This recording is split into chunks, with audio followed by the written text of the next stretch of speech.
What is up, guys, and welcome back to the Sweat It Out podcast.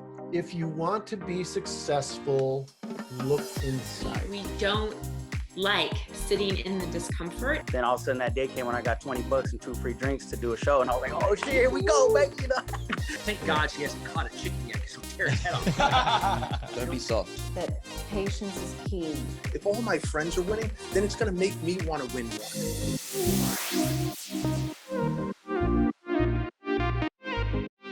What is up, guys, and welcome back to the Sweat It Out podcast. Today we have a very special guest.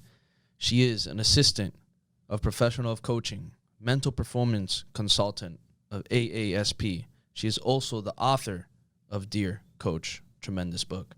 Guys, please help us welcome the one and only Dr. Sara Erdner. How's it going? Good. How are you all? Doing great. How you great. been? I've been good. Like I said, I just got done doing my taxes, so I'm glad to be on the other side of it. So yeah, I'm glad to be here with you all. It's always good when you get over the tax season, right? Or when you get over your own taxes.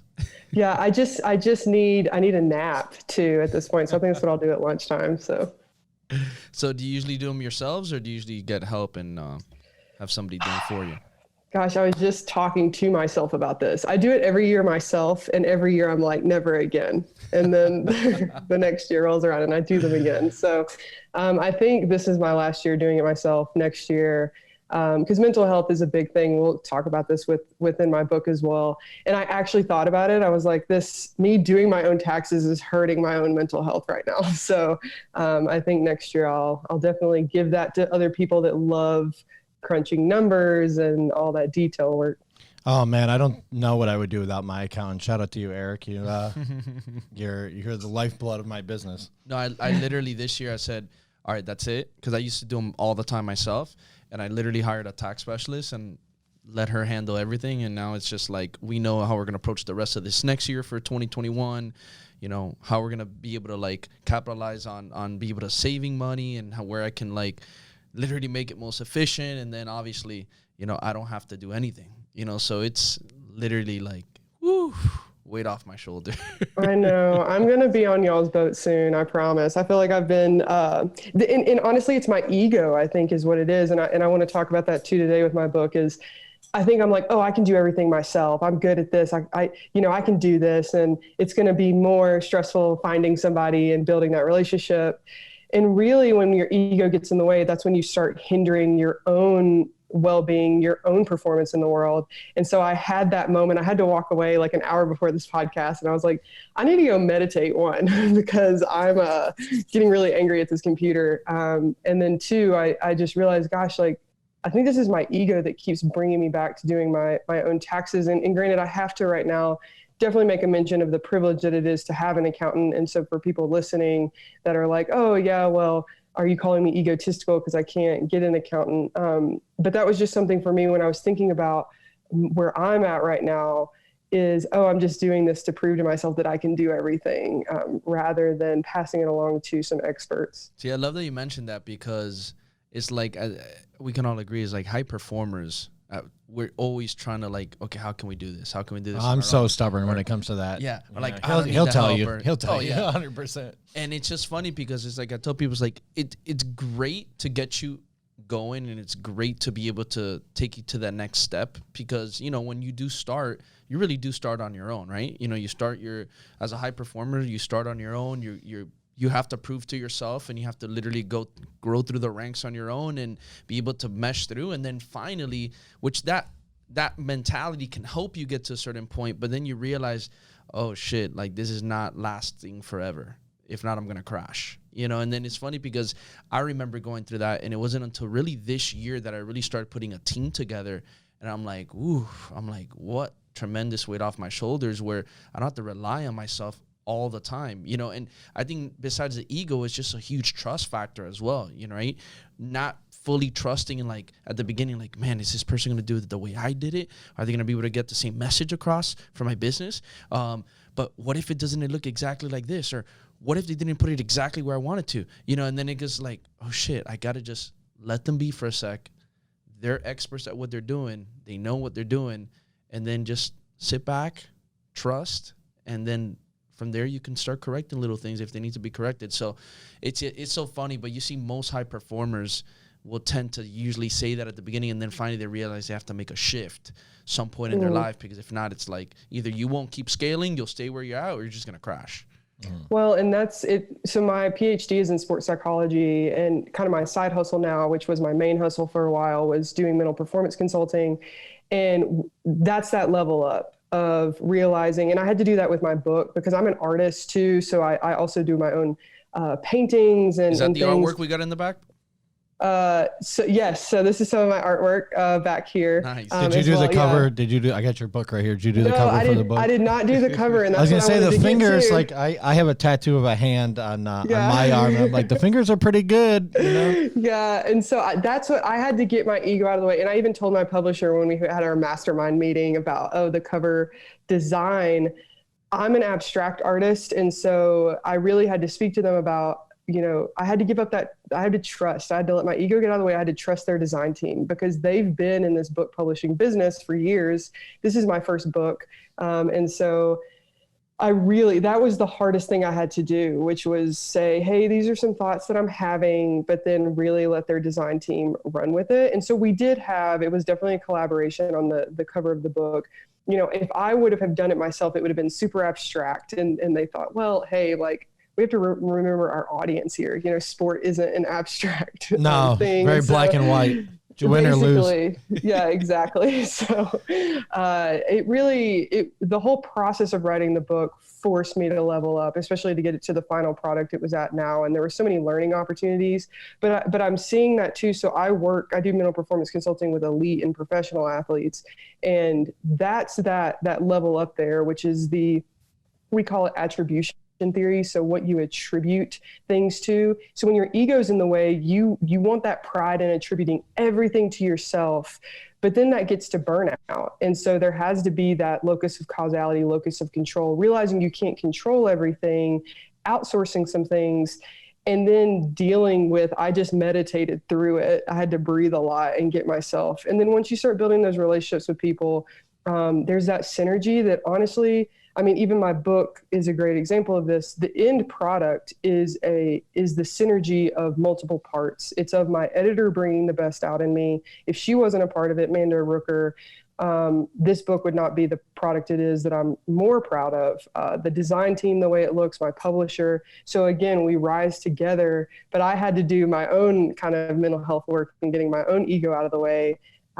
In order for that to happen. And so, this could go into a bunch of different conversations on team cohesion and stuff. But I think that's just a great point that I want to bring to the spotlight with the book to coaches. Yeah, no, I think, you need teamwork. You need those people around you, whether it's in, a very hands-on capacity or even in a supportive role.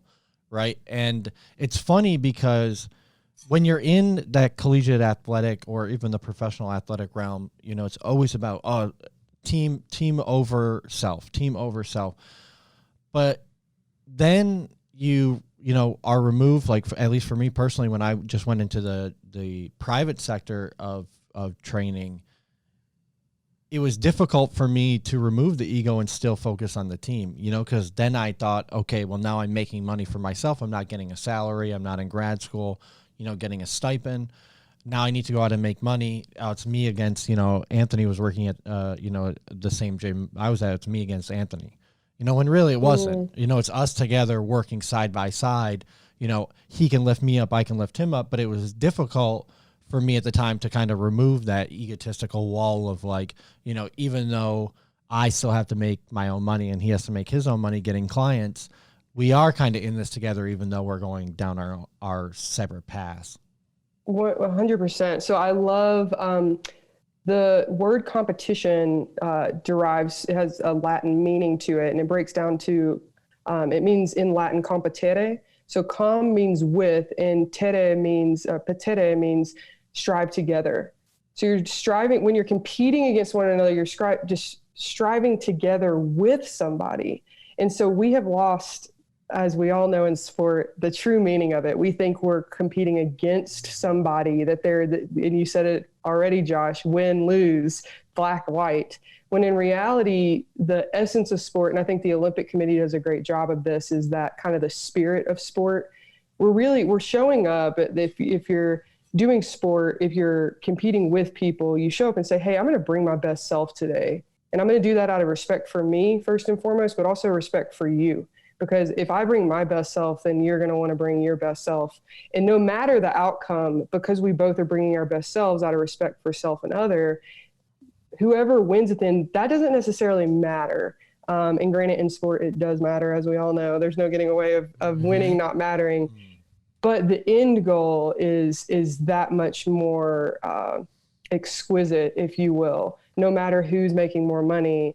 And then again, if you continue just going into that striving with people, you're going to constantly over the years kind of battle. Somebody might be on top one year, another might be on top, but you're still leveling each other up. And that's been something for me. I would love to sit here and say, oh, I'm perfect at this all the time. But why mental health is so important for me, having a regular, for myself at least, meditation practice where I'm constantly checking in with, I just listened to a podcast recently on a Holocaust survivor, and she was talking about her experience, a particular experience of her with this Nazi police officer, this Nazi officer. And she had a moment where she got really triggered by this officer, rightfully so. She's a Jew, she's in the Holocaust, right? And she said on this podcast, she goes, but I realized in that moment that the reason why I was being triggered was because it triggered the Nazi within me. And I just thought, I was like, gosh, like I need to constantly stay in check with myself to find, how is my ego getting in the way? And this is a lifelong process. This isn't, there's no death to the ego. There's no eradicating the ego. It's constantly waking up with that thought of how might my ego get in the way to where I'm not competing with others, but trying to compete against them. And so the more that I show up in this world with a competing against versus a competing with, I'm not only disrespecting other people, but I'm also disrespecting myself, because we are all souls made of the exact same material. And so you all are, brothers, if you will, to me. And so why would I not want to give to you? Because then it's inadvertently giving to myself as well. I think it's so important that we're talking about this topic, because you see this happening all the time in different areas, especially when you put mainly in here, but especially when you put alphas or high performers in the same room, especially in athletics, happens pretty often. This is like the fifth table we've gotten, right? So my question for you is, when you work with individuals, from what you have from experience, like how do you determine, or what is your take on the healthy ego and the unhealthy ego, and how do you kind of go about that? Yeah, I think that there's definitely functional versus dysfunctional in the moment. And that's something that I think I'm Phil Jackson right now is popping up in my head. So I just feel like this is my intuition telling me to go that route with him right now as an example. Legend. But I love his stuff. So The Last Dance on Netflix, I feel like if anybody's not watched that, it really kind of magnifies him. Yeah, it is so good. And he does, that really shows his character about where he does a lot of meditation with teams. And I feel like I keep throwing that word out as if there's obviously a lot of different ways, but it's helping people stay connected to who they are and understanding that they're operating from the core of their being, from a responsive place versus a reactive place. And I think we all, like the listeners here, you both, I know myself, there's multiple times where I'm very aware when I'm moving from a place of reaction. And so that would be a dysfunctional ego. So when I'm thinking about the stats maybe in a game, like, oh, I need to make sure that I'm getting 20 points this game, or doing a double or whatever. So then I'm being selfish about it. Versus maybe this isn't the game that I need. I know I need to get a double coming up, but maybe this isn't the game for it. Let me keep the team in mind. But that takes a lot of finesse. There's not we talk a lot in mental performance about, and you all doing strength and conditioning fitness stuff. The way I tell people about your brain, you don't go into a gym and lift weights and like do the juicy bulk, if you will, And then all of a sudden you walk out of the gym and your bicep deflates. Like, it's not compartmentalized that way. Like, if you go into a gym and you build those muscles, you're going to walk out of the gym and be able to like show it off for the world to see in all these different areas of your life. So the same with mental strength, the same with the way that you can focus and building your intuition, which is having athletes in particular, or really anyone, checking in with them, sitting with themselves. So that's why I talk a lot about meditation, mindfulness. Some people might call it breath work as well. Checking in with yourself, building your capacity to know when your intuition's talking, being able to discern your intuition, and that intuition is going to be able to tell you when are you being dysfunctional versus functional in your ego. And so it's about, and Phil Jackson does a great job of providing athletes that space to continue doing meditation works, yoga, if you will, breath work type stuff, so that they can tap into that creative energy within them, and really kind of get to that baseline of, hey, we're all here for a higher reason. We're not here for ourselves. Are there any protocols that you have come across in your research that you believe are maybe more beneficial than others in terms of, meditation techniques, breath work? I mean, I, for one, practice Wim Hof method a lot. Between ice baths and the breath work. Like you mentioned, there are many others. So are there any that you've come across that you really enjoy and that you've seen have been easy to implement into someone's routine? Yeah, for sure. So I've never done Wim Hof stuff, but I've heard great things from people who have done it. Yeah, it's I know, fantastic. and I need to get into it. Honestly, I don't know why I haven't yet as a mental strength coach, because a lot of the athletes will come to me and be like, hey, I do this, I love it. And my number one thing is, whether there's research on it or not that demonstrates that it has a high correlation with high performance, it's whatever works for you. And so the placebo effect is real. 100%. Yeah. So some of the things that I'll do with athletes, so I always start with them just teaching them about proper breathing first and foremost. An example of this, I worked with an Olympic weightlifter, and basically, as you all know, the physiology of bringing more oxygen into your body is going to give you more power to do more endurance, more power, under the bar, over the bar, whatever. So we work on the breath first from a physiological level, and then we kind of lead into that breath is going to be leading into your brain as well, giving you sharper focus for mental strength.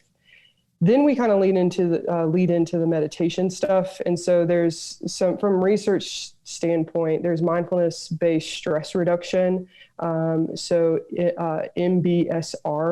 And that was what was the first kind of stress reduction. It's an 8-week course that you can do. So if anybody out there loves to go on Google Scholar and Google this, you can do mindfulness-based stress reduction.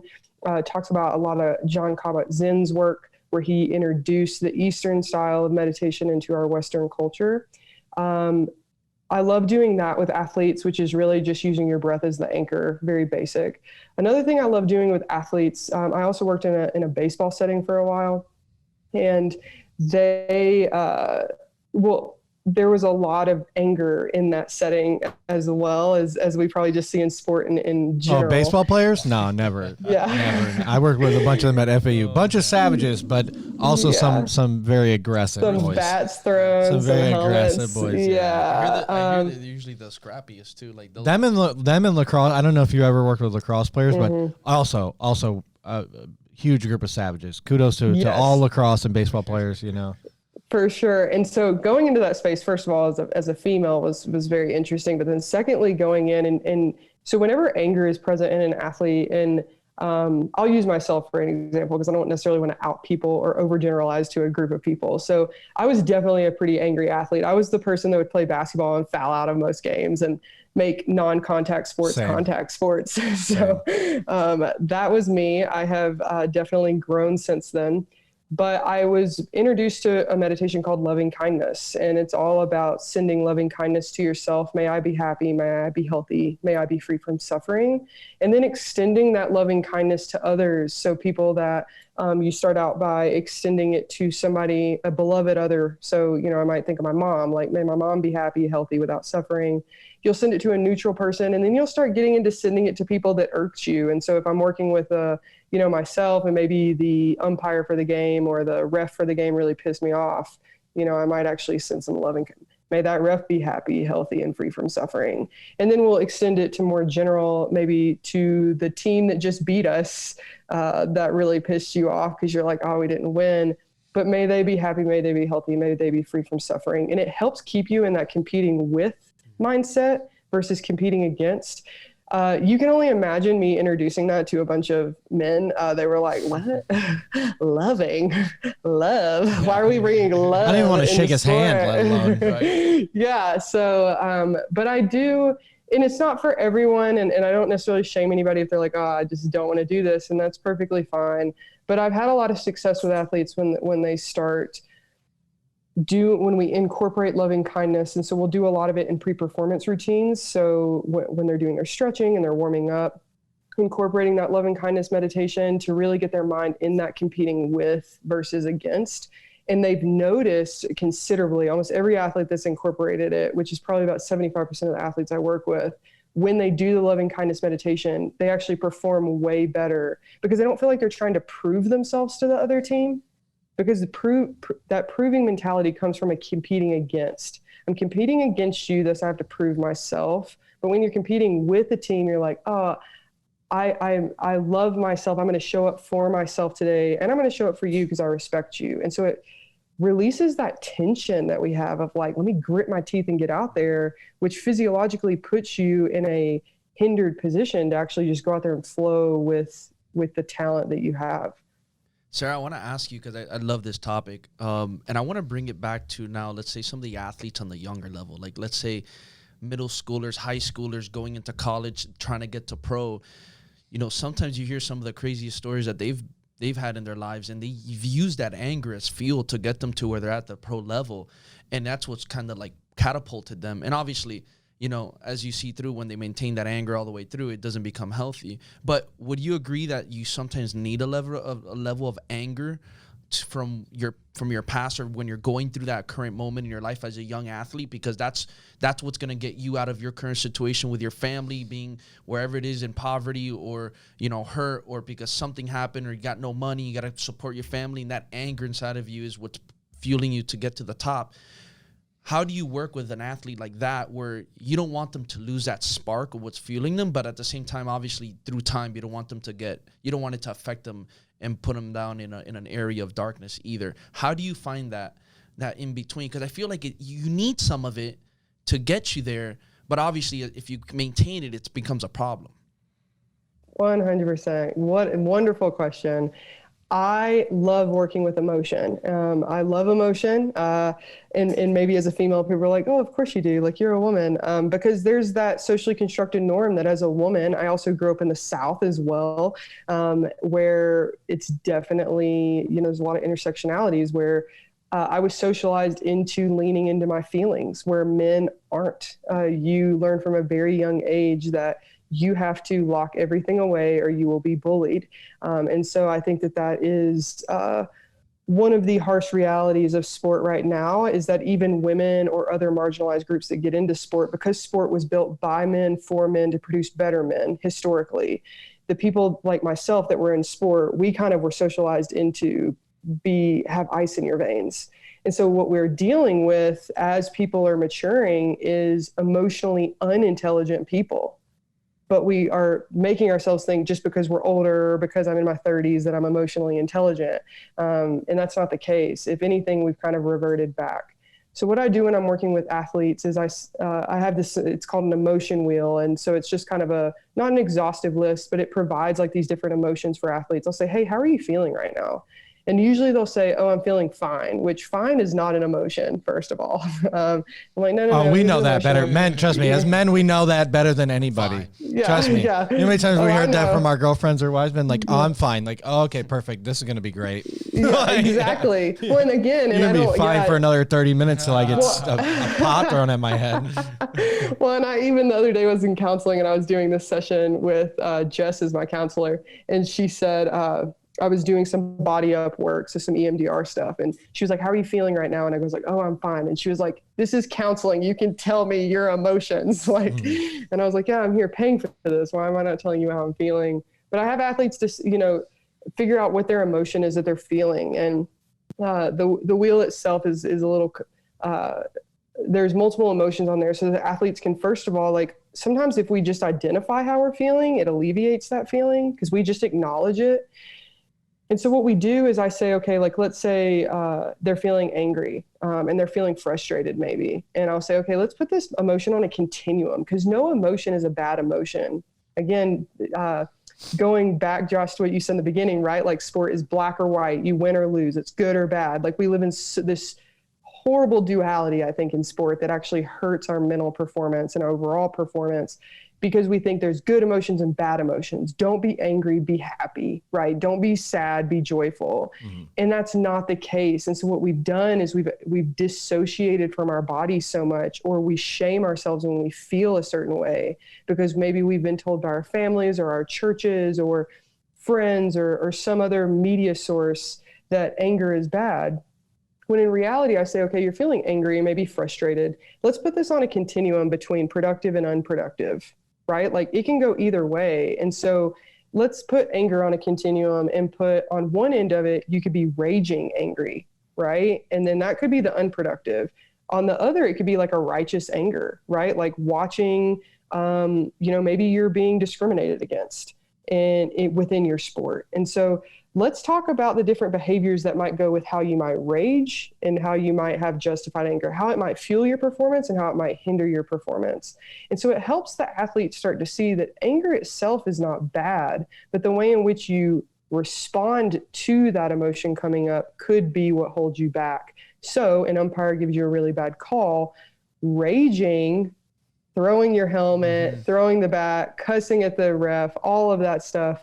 How is that helping your performance right now? Versus, I'm really angry. This is justified anger because that was a really bad call. Maybe there's even a playback where you see it was a bad call. Okay, cool. Now I know how this ump is working. Now I'm going to smack a home run out of here in the next Exactly. Let me go back up to the batter's box and let me use this information, this intel, as that's going to fuel my performance now. Like I'm still angry. I'm not mad at myself for being angry, but I'm going to use this anger to then direct my attention to how I can use it, leverage it.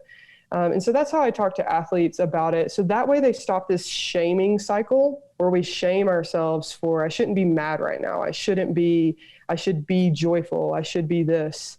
You should just be is what you should be. But let's talk about how you can be in a productive way rather than an unproductive. Powerful. Yeah, that's absolutely powerful. That's a great takeaway. I want to use this. I definitely want to get to your book, right? Because your book is amazing. But you brought up justifiable anger, and I kind of want to use that segue as a way to talk to you. You've been posting a decent amount, and it's something that I've been talking to a lot of people about as well. Everything kind of going on with Title IX now and some of the changes that they're making. I know you've been getting pretty heated with this. I told you on Instagram I wanted to talk to you about this because I think it's such a big issue that a lot of people aren't discussing right now, right? And I understand it from both perspective. Let me kind of lay it out for some people, or maybe, and then I'm sure you can chime in as you want. What's going on right now is they're like pushing through a bill for transgender rights to start allowing transgender people to participate in male or female sports, depending on which direction you're transitioning into. Big problem with that is, though, that people like myself and Anthony, if we wanted to transition into being a female, physiologically we do not have the body of a female, and therefore our people or men who are transitioning into being women are smashing women, actual women right now, biological women, in sporting events, in their own sporting event, something that they have fought long and hard for, to be able to have every equal right, as you were mentioning, to be able to participate, given all of the discrimination that was going on between men and women in the past in athletics. I don't know if I butchered that or not. I'm sure that you could kind of take it away. I would love to hear your thoughts on that. My sister is part of the women's basketball team at Syracuse. She's a student manager there. I coached her in her younger years, so obviously I have a huge respect for women and women athletics, and I kind of want to get your 2 cents on everything that's kind of shaking out right now and where you kind of see things heading? Because I don't think it's great for women's sports or women in general, in my personal opinion. Yeah, and I need to say this first. I've not been following along with that specifically. Some of the things I've been getting heated on were the NCAA women's basketball weight room. I gotta send you. I'll send you a bunch of videos after this. My sister was in San Antonio because she works for the women's team, and Syracuse was part of the NCAA tournament. And oh my God, it was so trite. She was livid. I mean, I can't. Luckily we're on YouTube, so I could probably say some of the things she was telling me. But the video she was sending me. It's just absolutely embarrassing. Such a slap in the face to women, women basketball players. They work so hard. I know firsthand from hearing from my sister and being a part of Syracuse athletics in the past myself. Like such a slap in the face to those women. You can kind of shed some more light on that, I'm sure. For sure, yeah, and I'll definitely get into that. And I wanted to say that I haven't necessarily. So this bill that you just brought up, I haven't really done a lot of research on it, so I'm not going to speak so much toward it.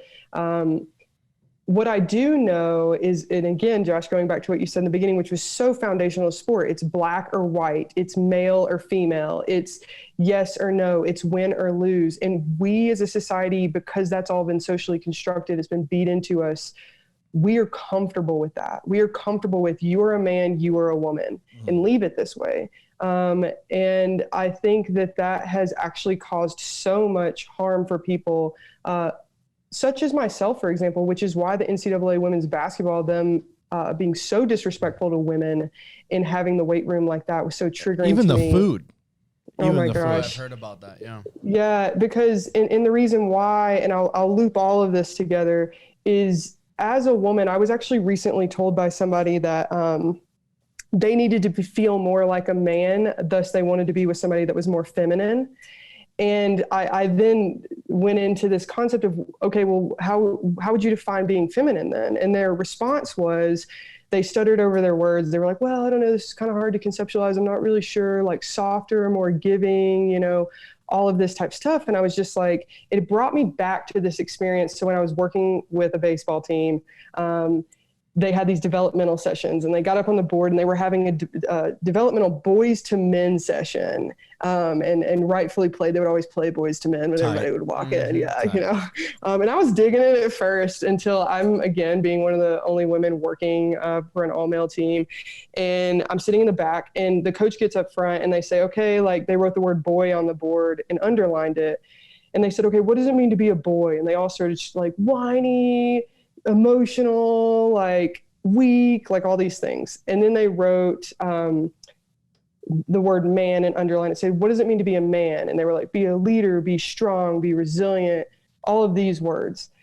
And so I'm sitting in the back, and again, I'm a feminist too. And again, feminism doesn't mean I'm burning bras and wanting the matriarchy to come out. It just means that I want equality for all sexes. Yes, I love men as much as I love women. And I think that we're both, being screwed over by this current system.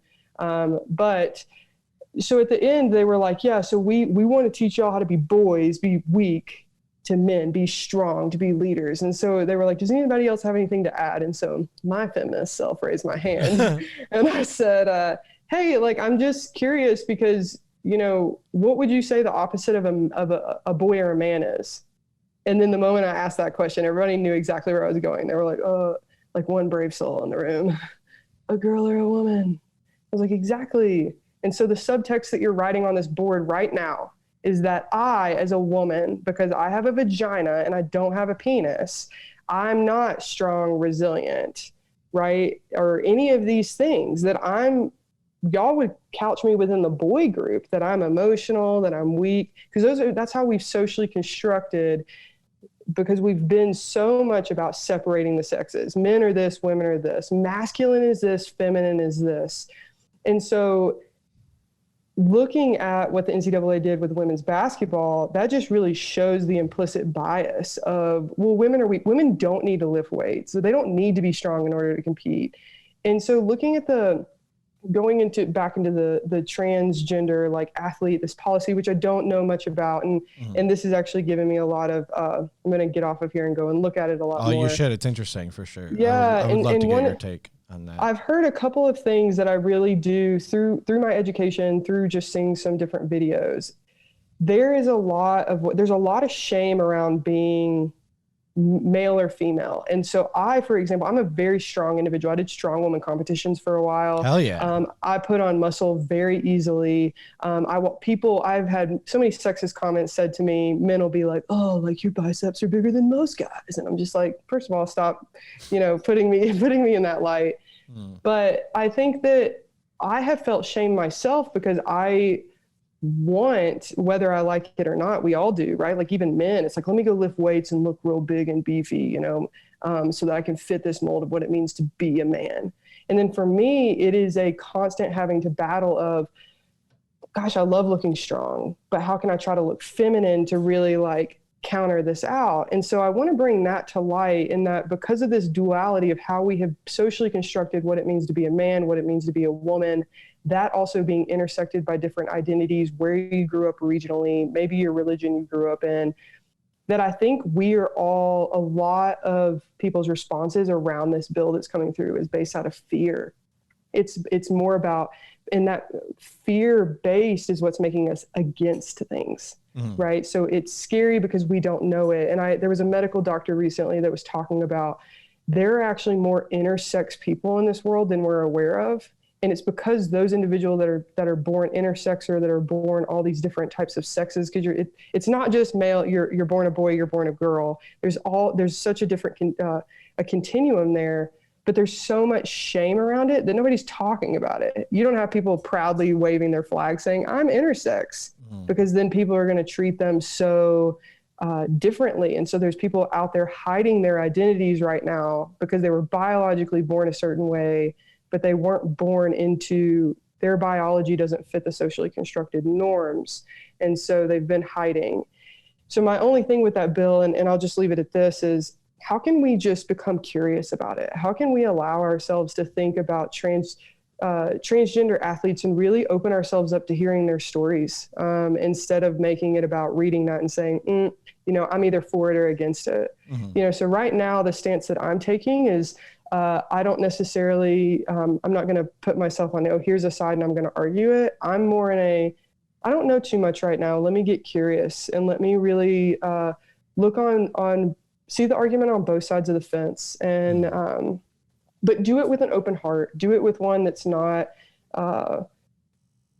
really trying to put my ego aside and what implicit biases might I have. I grew up in a Southern Baptist church, of which I don't identify anymore, but I grew up in it for 20 something years. And so I was raised in a community that told me, you're gay, you're going to hell. And so I had to have that hard conversation with myself of how that narrative was then influencing how I interpreted things later in life. And so that's what I would definitely ask of this audience, is to just take a step back, realize where your implicit biases might lie, and don't be scared to just hear an opposing side that might seem uncomfortable now. And don't be scared to change your opinion. That doesn't mean you're weak. If anything, that means you're more inclusive, willing to expand your mind. And I think this is a great learning experience, in particular to this topic, that we can extrapolate to more things, because it is such a nuanced conversation, right? Like if we're talking about contact sports, maybe we need to handle things a little differently than we talk about non-contact sports. And maybe we have different, subgroups in order for everyone to be able to compete and have the ability to compete fairly, right? Whereas in some other sports, maybe we don't need to go down that route. And, I've had this conversation with a lot of my a lot of my clientele happen to be in the LGBTQ community, mainly gay men. And I always, when I bring up this bill, they're all, we need to have more, more freedom, more equality, more, equal ability to have access to the same rights as other groups have. And I just bring up to them, because my sister is a female athlete. I'm like, well, I don't, if Mendes went to go compete against them and he, identified as a woman, he would kick the shit out of my sister, even though she's a highly competitive, high school athlete at the time, just because of his physiology. So there are different sides that we do need to look at. And I think if we just open up the conversation and are more accepting of each other, right? Because you even brought up the fact that, you know, it's kind of difficult to be a man or a woman right now and find our own place as like a heterosexual straight male or a heterosexual, you know, straight female, biological female, biological male. Like, where do we really fit into this? How do we, you know, accept other groups while also still hold what we find true and hold what we believe is evident and right in our own way? How do we, you know, maintain that ability while also still being accepting of other groups? And I think it all just does come down to having more conversations like the one we're having right now. Yeah, I think 100%. Going back to, you know, being able to sit down, agreeing and agree to disagree, and just have, you know, if you have your opinions and you need to, and you change it because of information that you're learning from the different sides. And like you said, it's completely okay, you know, and it actually puts you in a place of like, you know, realizing what you actually stand for, believe in, or what you're realizing, you know, might tend to lean towards more of your own belief systems. You know, I had a conversation with a friend of mine, and she's a fighter, you know, and she was just telling me, you know, she wrestles, she does MMA, she practices and spars with guys all the time. You know, and she's told me, like, you know, she's like, I've beaten guys, you know, I've beaten guys up and I've done stuff like that. But she's like, but I'll tell you something, you know, we're talking, and she's like, you know, at the competitive level, she's like, you know, because we were talking about this same thing. She's like, I don't know if it'd be safe for them to put a guy at a high competition level, MMA, UFC, versus a woman, just because of the, you know, the biological, you know, identity of a man and a woman, you know. So just because she gave me an example of this, one guy who was transgender, and he wasn't a great fighter. I think it was before the UFC or something like that. He wasn't a great fighter amongst the men, and he was going through a change, and he went to the women, and he was just destroying it. And there was one fight where she said she cracked some girl. You know, they were labeling it. Nobody knew at the time. It's been happening, like breaking girls' faces. Yeah, nobody knew that cheekbones. nobody knew he was a man, because he had done his change. And at that time, people were really, I think this was like the early 2000s or something like that. And at that time, nobody really knew. And he had his whole change, name, everything. And he really like almost killed a woman. And then from there, they figured out that it was a guy. And they were having that whole issue. So she was telling me, like, it goes back to, like, you know, the groups are making, you know, if it makes sense, you know, where if you're sparring, practicing, cool, you have your limitations, you know where to go. But then she was telling me, she's like, I just think in a sport like MMA, I think it could be dangerous. You know, and people always like to go to those extremes too. You know what I mean? Like a lot of the times people, you know, I'm both sides of the aisle. You know, if you talk about, you know, having, you know, more rights for transgender people, which I'm all for. I think we need equal rights. We need to all feel safe in our communities and in our environments, and feel like we can prosper. You know, in those instances as well, it's like I can completely see it, and I think, you know, that's really where all this nuanced conversation comes in. I do want to get to your book, Dear Coach, What I Wish I Could Have Told You, Letters from Your Athletes, because this really opened up a lot of things for me as a former strength and conditioning coach. This is a great book for anyone looking to buy it. You can buy it on Amazon, correct? Or just from your website?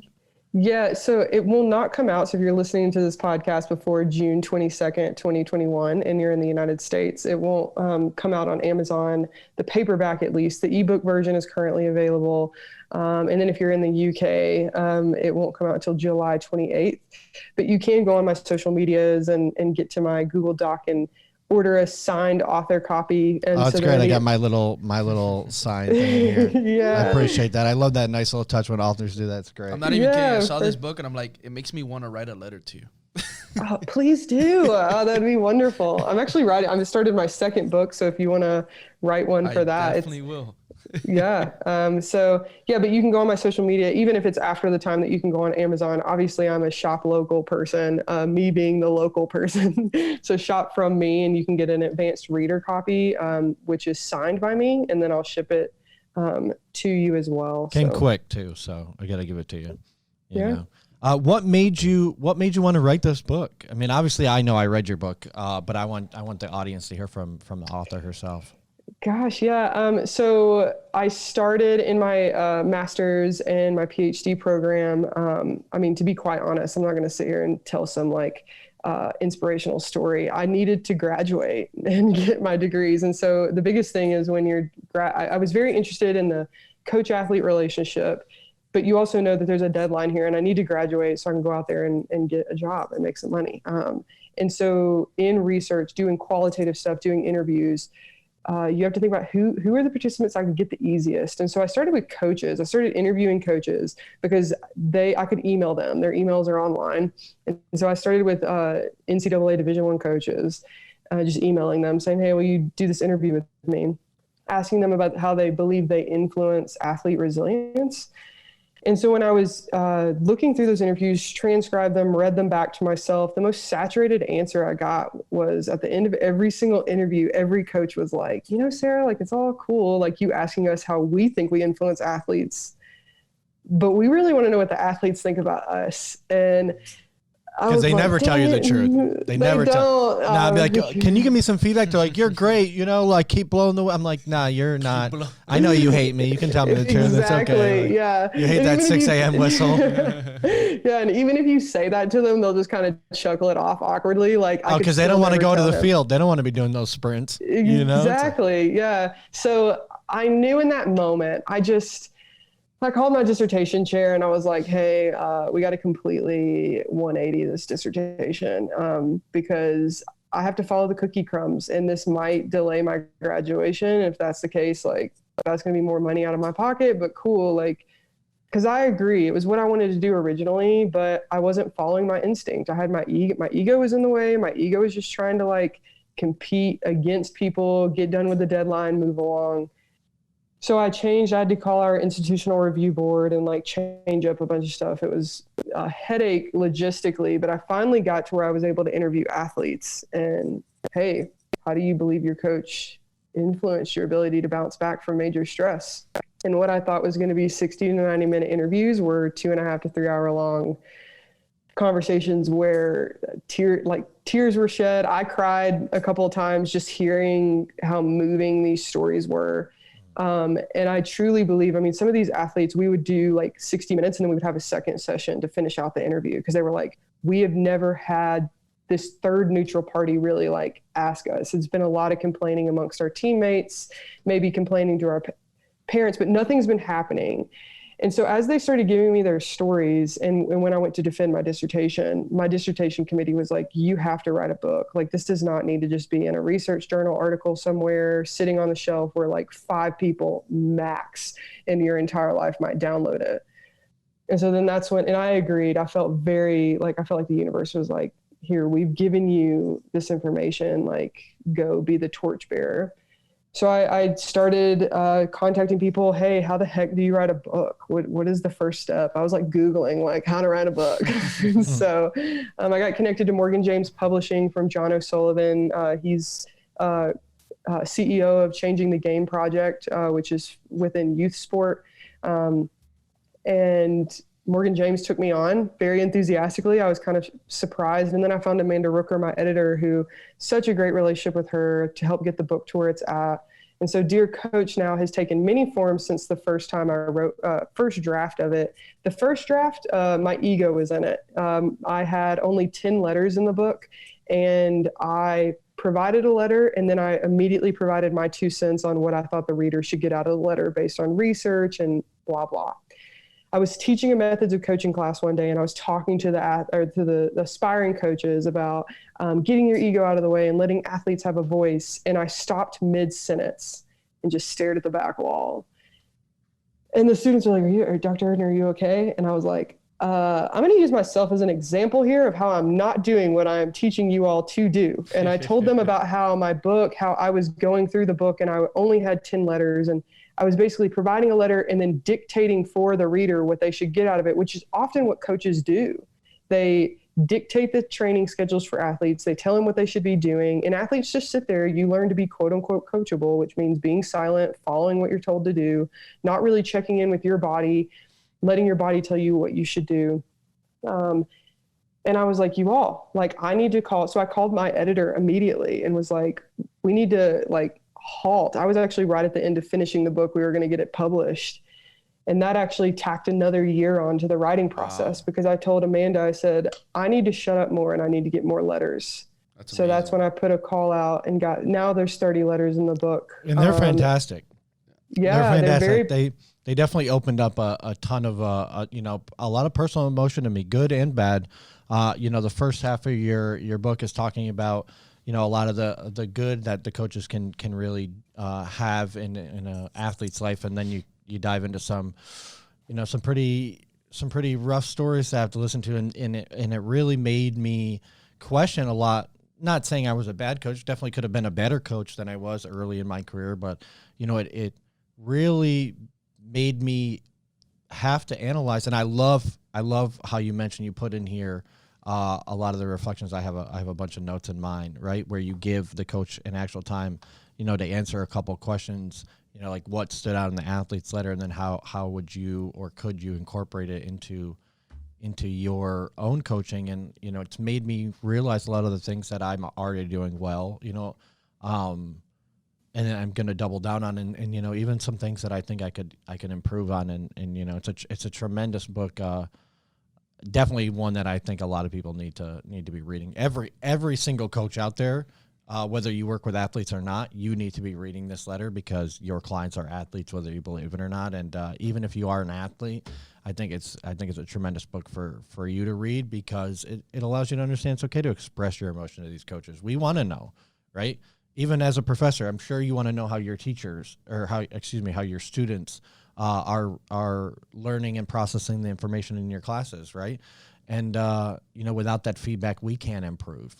No, it's not always the easiest to talk to people. I mean, it's not even easy for us to talk to each other a lot of the times, but it's necessary. Josh doesn't want to hear my emotions. No, never. Stonewall. But it's necessary for us to be successful together, right? You talk about competing with, right? At the beginning of the podcast, I'm competing with Mendez on a personal level, mainly to get my beard as good as his is. But,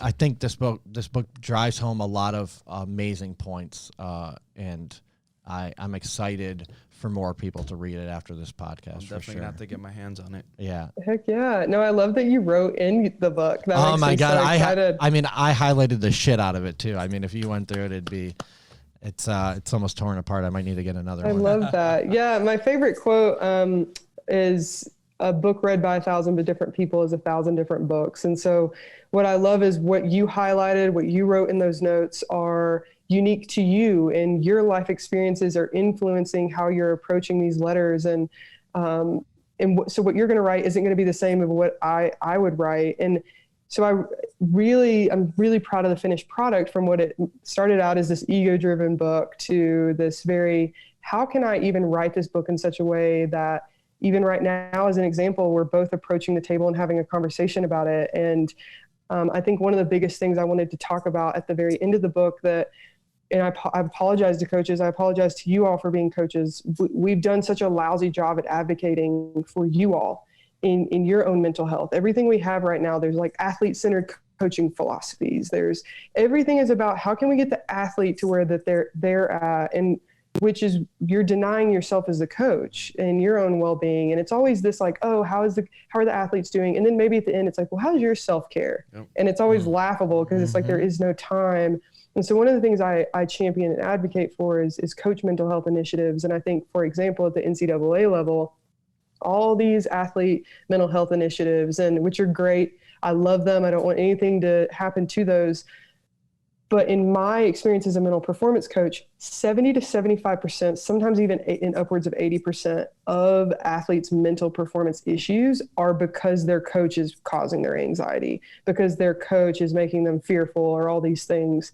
And so we have to realize it's the energy is a trickle-down effect. And so if we don't have mentally healthier coaches, athletes aren't going to have people to model mental health from. And from a neuroscience perspective, we have mirror neurons that we mimic the behavior of those we're around. So how can we change the system of sport to care for all stakeholders and not just those that are the money makers? Because the money makers, the athletes, they feel that pressure. They know they have to perform. And if they don't, then that embarrassment of the entire organization is on their back. And if we take some of that pressure off by also saying, hey, let's put these resources into other people, the more that we can heal the more that we can say as coaches, hey, I see myself, I've healed myself. we're able to then say, hey, I see you. And that actually builds a better relationship, better team cohesion, better performance. I love Amen to that. I love that. No, I'll tell you right now, it's like a saying I always say, you got to be selfish with yourself first in order to be selfless with others, right? In order to be selfless for your family, for your clients, for your partners, for your teammates, right? You got to be selfish with yourself so you can show up powerfully. I love that. I absolutely love that. I got to say personally, thank you so much for coming on here and, sharing what you shared with us today, and also as well with your book. I think it's amazing. I know I'm going to get my hands on it now and read it and write in it too. I'll probably even send you that letter like I mentioned. Oh, wonderful. So I just want to make sure that everybody can connect with you. Where can they find you? Where can they access you? And then, of course, plug the book in again. Yeah, so I'm on Instagram, Twitter. My handle's at DocDoc_Serdner, Serdner. On both Instagram and Twitter. I also have an @_dearcoach, no spaces, all lowercase, Instagram and Twitter account too. So if you don't want to follow my rants on the NCAA women's basketball weightlifting. Oh, they've been so good. Yeah, I get very, very into social justice stuff. So, but on there, on both, all of my Instagram, all my Twitters, there is a Google form on there. So if you want to order that signed author copy, either before June 22nd when it comes available on Amazon or other bookstores, or even after, again, it'll be personally written in by me, come from this Colorado air that I'm in. So yeah, that would be lovely. Thank you so much. Like I wrap everything off with every guest. In one sentence, what's the biggest piece of advice you can leave off to all our listeners?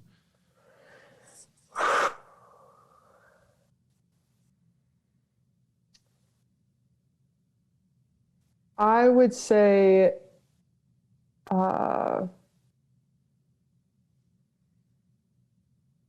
be non-judgmentally curious. I love that. Boom. That's great. Way to wrap it up. Sarah, thank you again for coming on. It's been an absolute pleasure. Guys and girls, everyone who's listening, make sure you go pick up her book, Dear Coach. You can go grab it from her social media profile. It's amazing. I highly recommend it. Easy to read, tons of impact. Dear Coach, go get it now. Sarah, thank you again one last time. Appreciate you. Until next time, everybody.